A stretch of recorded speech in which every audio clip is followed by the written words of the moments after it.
So okay, இன்னைக்கு வீடியோவில் நான் எதை பற்றி பேசணும் அப்படின்னு நினச்சேன்னா, something that is the very basis or the very foundation of my faith.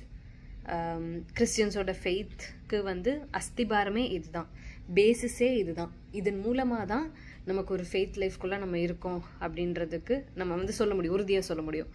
அது என்னன்னா அந்த சுவிசேஷம், காஸ்பல். இது வந்து தெரிஞ்சவங்களுக்காக இது ஒரு ரிஃப்ரெஷராக இருக்கலாம், தெரியாதவங்களுக்கு இது ஒரு புது மெசேஜாக இருக்கலாம். ஸோ காஸ்பல்னா என்ன, எதுக்கு கிறிஸ்டியன்ஸ் எல்லாரும் எப்போவும் காஸ்பல்ன்ற வார்த்தையை அடிக்கடி யூஸ் பண்ணுறாங்க அப்படின்னா, காஸ்பல்னா குட் நியூஸ், நற்செய்தி, சுவிசேஷம், இது எல்லாமே ஒரே மீனிங் தான், அதுதான் காஸ்பல். ஸோ இந்த நற்செய்தி என்ன, இந்த ஒரு குட் நியூஸ் என்ன அப்படின்னா, நம்ம வந்து பிறந்ததுலேருந்தே we've been sinful. அநேக பாவங்கள், நிறைய தப்பு, சின்ன தப்பு பெரிய தப்பு அப்படி நம்ம நிறைய செஞ்சுருக்கோம். ஸோ காட் ஒரு பக்கம் பார்த்தா அவர் வந்து பாவத்தை பார்க்காத சுத்த கண்ணர் அப்படின்னு பைபிளில் இருக்குது. He is perfect, he is holy. அவரோட அந்த பரிசுத்தத்துக்கு இணையாக இந்த உலகத்தில் யாருமே இல்லை. அந்த அளவுக்கு he is in the purest form. அப்படி தான் God. This is how you define God. இதுதான் கடவுள். ஓகே, நம்ம ஆராதிக்கிற, நம்ம நம்புகிற ஜீவனுள்ள தேவன், அவரோட கேரக்டரிஸ்டிக் வந்து இதுதான். அவர் வந்து பரிசுத்தத்தில் மகத்துவம் உள்ளவர், அவர் மகா பரிசுத்தமானவர் அப்படின்லாம் வசனம் இருக்குது. இஸ்ரவேலின் துதிகளுக்குள் வாசமாக இருக்கிற தேவரீர் மகா பரிசுத்தம் உள்ளவர்னு இருக்குது. அப்போ அவ்வளோ பரிசுத்தமாக இருக்கிற அந்த ஆண்டவர்கிட்ட இப்போ பாவம் பண்ணி பிறந்ததுலேருந்தே நிறைய பாவங்கள் செஞ்சேன்னா, இப்போ நான் வந்து ஒரு நாள் நான் செத்து போவேன் கண்டிப்பாக. இந்த உலகத்தில் எனக்குன்னு கடவுள் எவ்வளோ காலம் வச்சுருக்காரோ அதுக்கப்புறம் நான் ஒரு நாள் செத்து தான் போகணும்.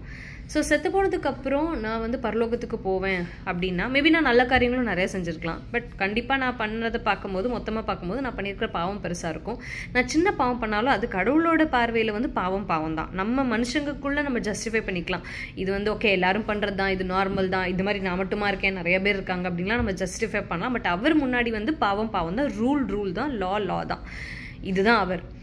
ஆனால் அவர் வந்து எந்த அளவுக்கு அவர் ரைச்சியஸ், எந்த அளவுக்கு அவர் ஹோலி, எந்த அளவுக்கு அவர் பர்ஃபெக்டோ அதே அளவுக்கு அவர் லவ்விங். அவரோட அன்பு, அவரோட நேசன்றது அதுக்கு அளவே கிடையாது. அந்த அளவுக்கு. அண்ட் அவர் நம்மளை படைச்சார்ல, நம்மளை படைச்சதுனால நம்மளை வந்து அந்த அளவுக்கு அவர் நேசிச்சிருக்காரு, இப்போவும் நேசிச்சுட்டு இருக்காரு. ஓகே, ஸோ நான் இவ்வளோ பாவம் பண்ணியிருக்கேன். அப்போ என்ன வந்து அவரோட ப்ரெசன்ஸ்குள்ளே நான் செத்ததுக்கப்புறம் என்னை பரலோகத்துக்கு அவர் எடுத்துக்கிட்டாருன்னா, இட் மீன்ஸ் தட் அவரோட பரிசுத்தம் வந்து ஒரு கேள்விக்குறியாகும்ல. இவ்வளோ பரிசுத்தமாக இருக்கிற கடவுள் வந்து எப்படி யாருனாலும் எடுத்துக்குவார், யாருனாலும் எப்படி வேணாலும் வாழ்ந்துட்டு அதுக்கப்புறம் அவர்கிட்ட போயிடலாம் பரலோகத்துக்கு அப்படின்னா, அந்த இடத்துல அவரோட பரிசுத்தம் வந்து குவெஸ்சன் மார்க் ஆகுது. ஓகே, இன்னொரு சினாரியோ, நான் பண்ண பாவத்துக்கு, நான் பண்ண தப்புக்கு அவர் என்னை தண்டிக்கிறாருன்னு வச்சுப்போமே. அப்படின்னா என்னை மொத்தமாக அவர் வந்து டிஸ்ட்ரக்ட் பண்ணிடணும், மொத்தமாக என்னை வந்து அவர் அழிச்சிடணும். அதுதான் ஆஸ் பர் லா, ஆஸ் பர் ரூல். இப்போ நம்ம இன்னைக்கு ஒரு தப்பு பண்ணிட்டு நம்ம எந்த நாட்டில் இருக்கோமோ அந்த நாட்டில் நம்ம ஒரு கோர்ட்டுக்கு போனோம்னா அவங்க என்ன தீர்ப்பு எழுதுறாங்களோ அதுதான் தீர்ப்பு.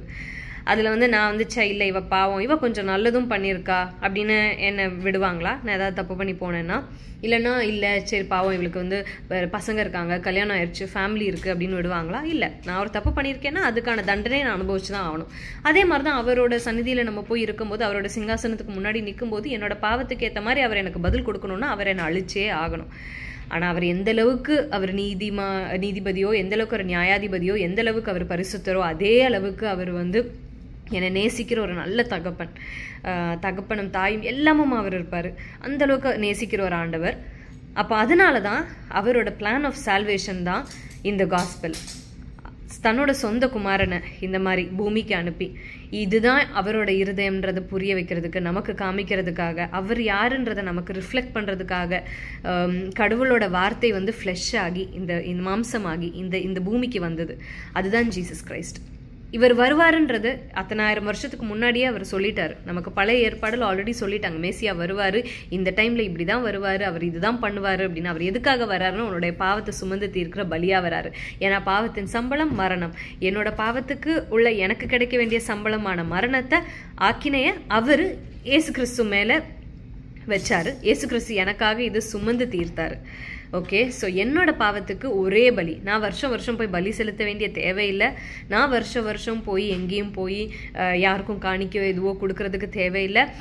நான் பாவம் செஞ்சது எல்லாத்தையுமே அவரோட சொந்த மகன் பரிசுத்தமாக இருக்கிற ஹீஸ் த பியூரஸ்ட் அந்த லேம்ப் ஆட்டுக்குட்டியானவர் அவருடைய மேலே என்னோட பாவத்தெல்லாம் சுமத்தி அந்த இடத்துல என் பாவத்துக்கான அந்த நிவாரண பலி வந்து இயேசு கிறிஸ்து எடுத்துக்கிட்டாரு.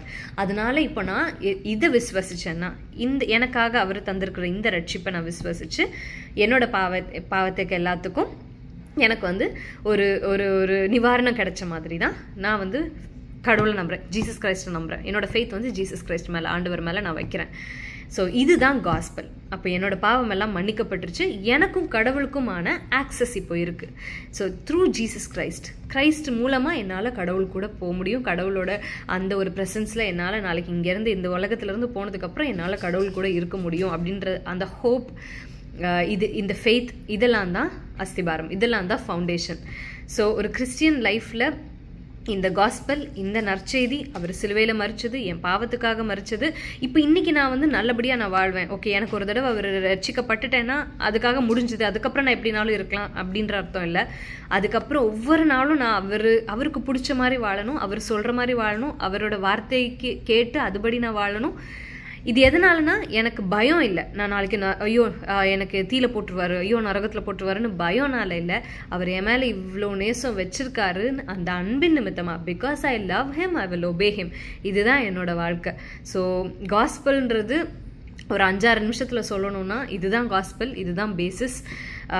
அண்ட் நீங்கள் போகிற சர்ச், நீங்கள் இருக்கிற ஒரு ஃபெலோஷிப்பாக இருக்கலாம், ஒரு காங்கிரிகேஷனாக இருக்கலாம், என்ன சர்ச்சாக வேணால் இருக்கட்டும், ஆனால் இந்த காஸ்பலை யாராவது பைபாஸ் பண்ணுறாங்க, இதை அவாய்ட் பண்ணிவிட்டு உங்களுக்கு பிரசங்கம் பண்ணுறாங்க அப்படின்னா நீங்கள் அந்த இடத்துல வந்து இருக்கணுமா இருக்கக்கூடாதான்னு யோசிக்கணும். என்ன கேட்டிங்கன்னா இருக்கக்கூடாது. ஏன்னா இந்த காஸ்பல் தான் எல்லாமே, இதுதான் க்ரக்ஸ் ஆஃப் ஆர் ஃபெய்த், இதுதான் நமக்கு இருக்கிற ஒரு பேசிஸ். இதை விட்டுட்டு இதை பைபாஸ் பண்ணிவிட்டு ஏதாவது ஒரு சர்ச்சில் எங்கேயாவது யாராவது மெசேஜ் கொடுத்துட்டே இருக்காங்க, ஆனால் காஸ்பல் பற்றி பேசவே மாட்டேங்கிறாங்க, சிலுவை பற்றி பேச மாட்டேங்கிறாங்க, பாவத்தை பற்றி பேச மாட்டேங்கிறாங்க, பரிசுத்தத்தை பற்றி பேச மாட்டேங்கிறாங்க, இதையெல்லாம் விட்டுட்டு மற்றபடி ஆசீர்வாதம்னே பேசிக்கிட்டு இருக்காங்கன்னா நீங்கள் அங்கேருந்து விலகி பைபிள் பேஸ்டாக, பிப்ளிக்கலாக வேதத்தை மட்டும் வச்சு போதிக்கிற, ஆவியிலும் உண்மையிலும் போதிக்கிற அந்த மாதிரி ஒரு சபைக்கு தான் நீங்கள் போகணும்.